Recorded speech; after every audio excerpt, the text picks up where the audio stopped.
London, King Charles III led Britain's annual ceremony of remembrance for the country's war dead on Sunday, under November sunshine and the shadow cast across Europe by the almost 4-year-old war in Ukraine.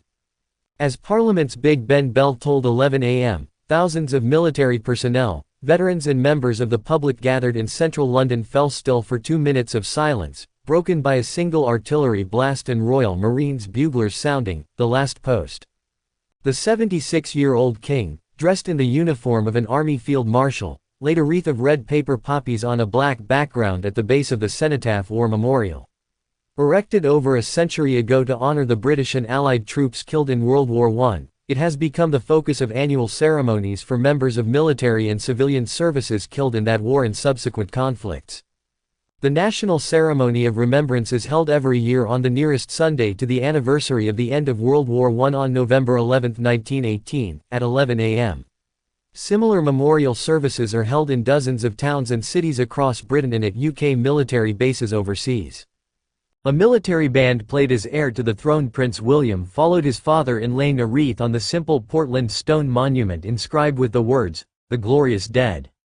Other members of the royal family followed, including the king's youngest brother, Prince Edward, but not former Prince Andrew Mountbatten-Windsor.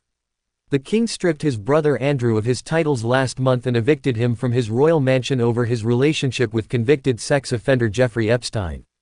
Wreaths were also laid by Prime Minister Keir Starmer, other political leaders and diplomats from across the Commonwealth of Britain's former colonies.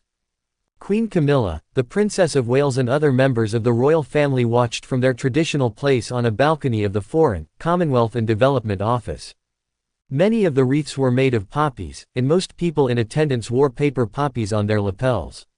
The scarlet flowers that bloomed on the muddy battlefields and makeshift graveyards of northern France and Belgium during World War I, made famous by the poem, "In Flanders Fields," have become a symbol of remembrance in Britain and other countries.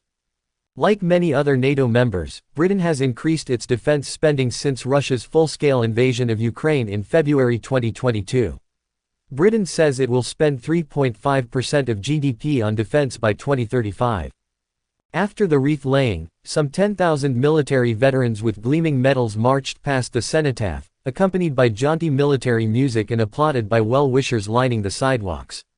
Among them, in wheelchairs, were about 20 of the dwindling band of World War II veterans, the youngest of them 98 years old.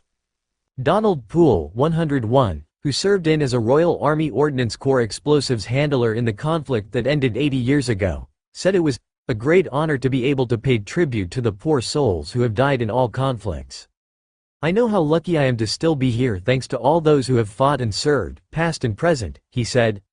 "I also want to pay tribute to the civilian services who suffered during the Second World War, particularly the fire service, who saved so many lives during the Blitz, many of whom lost their own.